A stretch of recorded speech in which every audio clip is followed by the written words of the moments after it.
सबसे funny commentator कौन है? Veeru is unfiltered. तो हथियार ही डाल दिए हैं बल्लेबाजों ने पूरे। भूल गया मैंने, भाग गया भाई। वीरू को कई बार ऐसे करके बताना पड़ेगा, रुक जा रुक जा।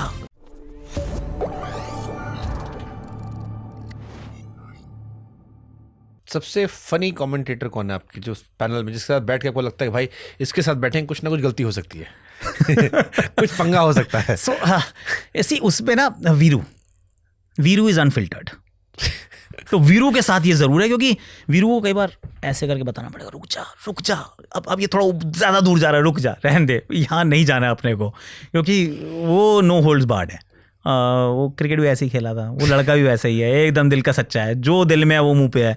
तो अनफॉर्चुनेटली हमारे काम में आप जो मुंह पे जो दिल में है वो सारी चीज़ें मुंह से नहीं बोल सकते हो। मैं फॉर एग्जांपल, मैं तो अगर मुझे दिख रहा है सामने विकेट गिरने वाली, पर वो इंडिया का मैच है तो मैं नहीं बोलता।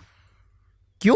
मतलब मुझे दिख रहा है विकेट गिरेगी, पर वो इंडिया की विकेट गिर रही है, मेरी audience is going to hate me for saying this. तो मुझे अपनी नॉलेज का बखान नहीं करना है कि भैया अरे मुझे पता था, देखो मैंने बता दिया। अरे भाई जो देख रहा है उसका क्यों मोमेंट खराब कर रहे हो, क्यों उसके मतलब खटास क्यों ला रहे हो? बायस्ड होते कमेंटेटर? सो जैसे आपका एक कोई मैच था मयंक अग्रवाल वाला जी, उसमें लोग कहते हैं कि थोड़ा सा भावुक मयंक की तरफ, पंजाब की तरफ हो गए थे। नहीं हो गया होगा, ये बड़ी इजी बात है, हो सकता है। ये तो आईपीएल की बात कर रहा हूं मैं, तो इंडियन टीम में तो आईपीएल में तो खैर नहीं होना चाहिए था, पर आई विल टेल यू। तो सी हम जब regional commentary, so we are all regional commentators right, हम वो वाली भाषा में कमेंट्री करते हैं जो सिर्फ भारत में सुनी जाती है या फिर भारतीय सुनते हैं। तो जब मैं भारत के लिए कमेंट्री कर रहा होता हूँ, जब भारत का मैच चल रहा है, तो I am an Indian first, I am objective, पर मैं वो भारत के वो रोज टिंटेड ग्लासेस से करता हूँ कमेंट्री, क्योंकि मेरी ऑडियंस भारतीय है, वो मुझे सुन रहे हैं, वो जानना चाहते हैं कि भारत यहाँ से बेहतर कैसे कर सकता है। वो ये नहीं जानना चाहते कि भारत यहाँ से खराब क्या होगा। I mean you need to थोड़ा सा अपने आपको करना पड़ेगा एडजस्ट कि वो भारत स्पेसिफिक कमेंट्री हो रही है, विच इज़ एब्सोल्युटली राइट। तो थोड़ी सी बायस उसमें नज़र आएगा ही आएगा, कि मतलब वो दिल के अंदर से आवाज़ आएगी कि यार कोहली एक और चौका मार दे यार। मतलब इंडिया पाकिस्तान का मैच है तो I will be an Indian cheerleader at some stage, कि मैं वो भी बन जाऊंगा चीयर लीडर। क्योंकि मेरा मेरी ऑडियंस चीयर लीडर है।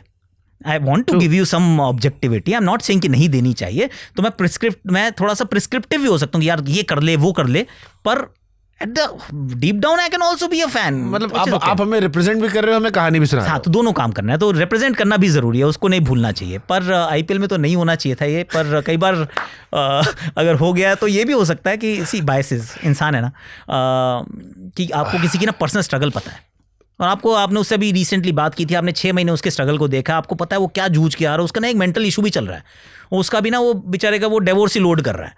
आपको ये बात मालूम है, आप you are not going to discuss it और रिवील इट ऑन एयर, क्योंकि it's a personal information right, कि उसकी ज़िंदगी में क्या चल रहा है, अब आपको मैं क्यों बताऊंगा। वो एक पर्सनल नॉलेज थी, पर उससे मेरी थॉट ज़रूर इन्फ्लुएंस होगी कि यार मैं जानता हूँ कितना स्ट्रगल करके आ रहा है यार, ये इसकी ज़िंदगी में ना बहुत कुछ चल रहा है। तो जब मैं इसको अच्छा करते देख रहा हूँ, तो हो सकता है मैं इसकी ना, अगर नॉर्मली मेरे को 2 बात कहनी होती, मैं इसकी तारीफ में 4 बातें बोलूँगा, क्योंकि मुझे उसकी बैक स्टोरी पता है जो शायद मैं आपके साथ शेयर नहीं कर सकता। तो उस समय अगर बायस दिखा हो, चाहे वो हो सकता है मयंक अग्रवाल की बात हो, सो बायस दिखा हो सकता है। IPL guilty as charge. IPL का जिक्र हम कर रहे हैं। हाँ जी, बहुत सारे सवाल मेरे मन में आईपीएल को लेकर, हाँ, बहुत सारी पूछो। खबरें भी आई हैं। हाँ। सबसे पहला सवाल तो यही है कि आईपीएल टीम्स में, जैसे एज अ क्रिकेट फैन हम बहुत इमोशनल होते हैं।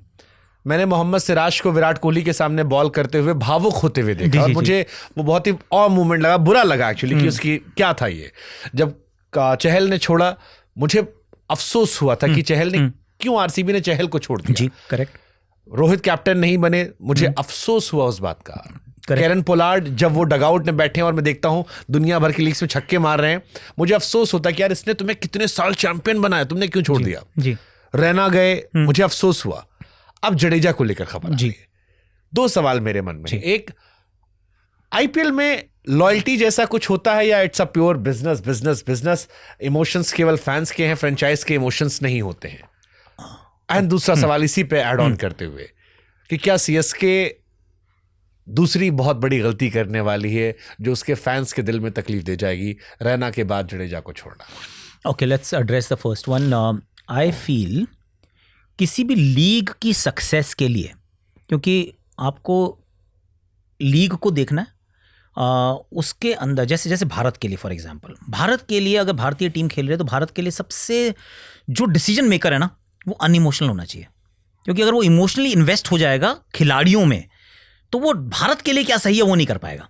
तो उसका अनइमोशनल होना बहुत ज़रूरी है फॉर इंडिया टू प्रोग्रेस, क्योंकि उसका लार्जर विजन क्या है, भारत। उसी प्रकार से अगर लीग की मैच्योरिटी, और हमने कई इसके ना फेजेस देखे, पहले जैसे एक समय था कि वो क्योंकि जब नई नई लीग शुरू हुई थी तो बहुत सारे क्रिकेटर्स आए जो ऑलमोस्ट रिटायर्ड होने वाले थे या हो चुके थे या नियर बाय थे, उनके प्रति ना बहुत इमोशन था कि यार इमोशनल थे ना, ये तो राहुल भाई भी खेल रहे हैं, दादा भी खेल रहे हैं, सब लोग खेल रहे हैं। तो था भाई उस समय ऐसा था कि नई चीज़ आई है, पर हमारे लिए तो वो सबसे ज़्यादा इंपॉर्टेंट है, क्योंकि हमारा तो यार वो तो Rahul Dravid is our gem यार, वो हमारा बॉल है यार, वो दादा है यार, लक्ष्मण सबको याद है। करेक्ट, वो लक्ष्मण सबको याद है। पर then Adam Gilchrist and Hayden and whoever कि आप फिर एक लीग में मैच्योरिटी आई। लीग की मैच्योरिटी ये थी कि उन्होंने ये देखना शुरू किया कि नहीं सर, इमोशन से नहीं, मुझे ना परफॉर्मेंस से टीम चलानी है। इस लीग को तभी बेहतर बनाया जा सकता है जब सारी टीम जो हैं actually they start thinking rationally हमारे लिए क्या सही है। You may call it business, it is business of sport, पर बिजनेस ऑफ स्पोर्ट में जो सबसे बड़ी बात है कि मैं क्या सारे वो काम कर रहा हूँ टू इंश्योर कि मेरी टीम जीते। मुझे टीम को जिताना है। अब उस टीम को जिताने के लिए मुझे आज भी देखना है, मुझे अपना कल भी देखना है। सो फॉर एग्जाम्पल अगर से रोहित शर्मा को कप्तानी से हटाने का फैसला लिया MI ने, तो वो उस दिन का फैसला नहीं था, उनका आगे का को लेकर भी फैसला था कि हम आगे कहाँ जा रहे हैं, रोहित कितने साल तक रहेगा, किस कप्तान में हम इन्वेस्ट कर रहे हैं, क्या ये हमारी टीम को आगे ले जा सकता है। सी जो आपका निर्णय है वो सही या गलत तो समय बताता हुआ या नहीं हुआ। Similarly with Ravindra Jadeja, I will come to that. तो अब अगर बिल्कुल कोल्ड तरीके से अगर चेन्नई सोच रही है, चेन्नई क्या सोचती है कि जी हमें धोनी के आगे किसी को अब तैयार करना है, धोनी का समय जो है वो समाप्त हो रहा है, it's almost at the end. हो सकता है कि अगर ये trade, I mean when we are recording it's news, हो सकता है by the time it goes out, I think it's almost official कि संजू जा रहा है, संजू जडेजा और सैम करन के करेक्ट। तो संजू चाहिए, संजू इसलिए चाहिए क्योंकि संजू वो महेंद्र सिंह धोनी का कोई उत्तराधिकारी as a wicket keeper batter चाहिए उनको, तो वो बहुत इंपॉर्टेंट है। जाडेजा को जब वो देखते हैं तो वो कुछ मोमेंट्स तो देखते हैं, पर जाडेजा की एक और सच्चाई भी शायद वो दे मे हैव रियलाइज्ड कि पिछले अगर आप 24 मुकाबले उठाकर देखें उनके लिए तो शायद 24 विकेट भी नहीं है। It is a reality. तो वो कोल्ड स्टैट लेके बंदा बैठा होगा कि पिछले 3 साल में क्या हुआ। अच्छा, पहली 10 बॉल में इनका स्ट्राइक रेट क्या रहता है, जब इनके पास इतनी बारी आई तो इनका स्ट्राइक रेट एक्चुअली रहा क्या।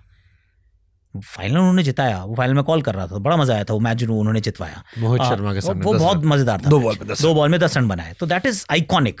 पर फ्रेंचाइज हैज टू थिंक कि मेरा आगे का रास्ता क्या है और किसको रोकने से, किसको जाने देने से मेरी टीम बेहतर बन सकती है। तो आई डोंट ग्रज, मैं इस मामले में कोल्ड हार्टेड हूँ कि फ़ैन फॉलोइंग अपनी जगह है, टीम के साथ फॉलो करना, फैंस का उनके लिए प्यार होना, but fans eventually will follow a successful team. Manchester United में कौन खेलता है इस बात से फ़र्क नहीं पड़ता है अब आफ्टर 50 ईयर्स।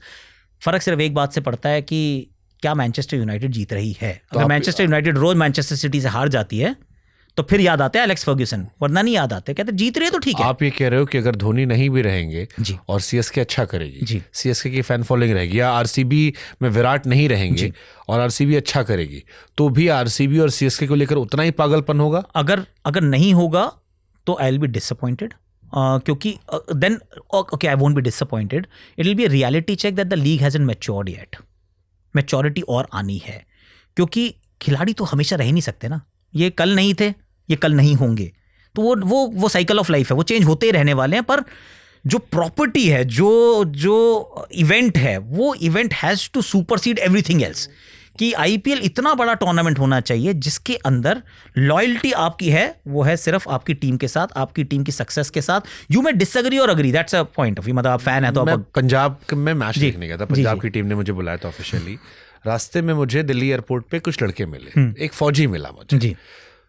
वो फौजी ने मुझे बताया कि वो आरसीबी का सारा मैच देखने आता है। मैंने उससे पूछा, भाई तो कैसे मैनेज करता? उसने बोला जो पैसे बचे थे रख लिए। ऑफिस से मैंने कहा कि मम्मी बीमार है, जा रहा हूँ घर, फौज में बीमार है, जा रहा हूँ घर। और उसी बीच में ऑपरेशन सिंदूर आने वाला था, कुछ कुराई, उसने कहा मैंने फोन स्विच ऑफ कर दिया कि मेरे गाँव में नेटवर्क नहीं है और मैं पूरे देश में घूम रहा हूँ जी। And he just ask me कि भैया आपने विराट को कभी देखा है, आपने कभी छुआ है, क्या मैं उसे एक बार नजदीक देख सकता हूँ? मैं कई बार सोचता हूँ कूद जाऊँ अंदर। मुझे लगता है कि लखनऊ वाला ग्राउंड जो है वो छोटा है, वहां मैं दिल्ली वाला ग्राउंड जो है वो छोटा है, वहां मैं कूद के जा सकता हूँ। लेकिन दिक्कत ये, मैं फौज में हूँ, मेरी नौकरी चली जाएगी। 100%। अगर मैं फौज में ना होता तो मैं एक दिन कूद में जाके गले के हक भले मार खाता, लेकिन मैं हक जाता। फिर मेरा सवाल है कि क्या वो लड़का जो विराट कोहली के लिए पूरे देश में ट्रेवल कर रहा है, जिसने अपनी माँ को बीमार कर दिया है, जिसने इतनी बड़ी घटना देश में चल रही थी, फौजी होने के बावजूद से गिल्ट है कि मैं वहां नहीं हूं, बट उसे यहां रहने का मन भी है, वो जो ब्लैक में टिकट ले रहा है, मैंने उससे पूछा टिकट कैसे था, बोला हर जगह बाहर ब्लैक में मिलता है, मैं ले लेता हूं, पास में होटल ले लेता हूं। क्या वो फिर भी इतने पागलपन से जाएगा सारे मैच देखने, या वो सिर्फ विराट और धोनी के लिए जा रहा है? और ऐसे एक दो प्लेयर्स नहीं है, फैंस ऐसे बहुत फैंस हैं। अगर दिल्ली में येलो हो रहा है तो क्या वो क्रिकेट की वजह से हो रहा है, सीएसके की वजह से, या it is because of Dhoni? It is because of Dhoni. I am with you on that. So अगर ये इमोशन है जी, तो वो फ्रेंचाइज में इमोशन क्यों नहीं है? ये एक क्वेश्चन आता है। जैसे रैना के जाने को ले, रैना ने 10 साल सीएसके को अच्छा किया, और ये फैंस अभी भी पूछते हैं कि 10 साल अच्छा किया, आपने अनसोल्ड जाने दिया, आप ना खिलाते, एक मैच खिला के ट्रिब्यूट दे देते। या जडेजा अपने करियर के एंड पे हैं, आपने 10 प्लेयर ऐसे लिए होंगे जिनको आप छोड़ सकते थे, पिछले साल भी आपने लिए। वो एक खिलाड़ी जिसने पूरी जिंदगी आपको दी, क्या वो एक अच्छा रिटायरमेंट डिजर्व नहीं करता था उस जर्सी में जिसको उसने पूरी जिंदगी दी? ये बड़ा इंटरेस्टिंग है एक्चुअली, क्योंकि ना हम है इमोशनल नेशन। हाँ, यार वेरी मतलब वो भावुक नेशन है हम। तो अगर आप उस दृष्टिकोण से देखो तो हर किसी को एक अच्छा फेयरवेल मिलना चाहिए, हर किसी को एक वो कहते हैं अलविदा भी प्यार से कहना चाहिए। बिल्कुल सही बात आपकी, बिल्कुल वो 16 आने से अच्छा, उसमें फिर सबको वैसा सोचना चाहिए।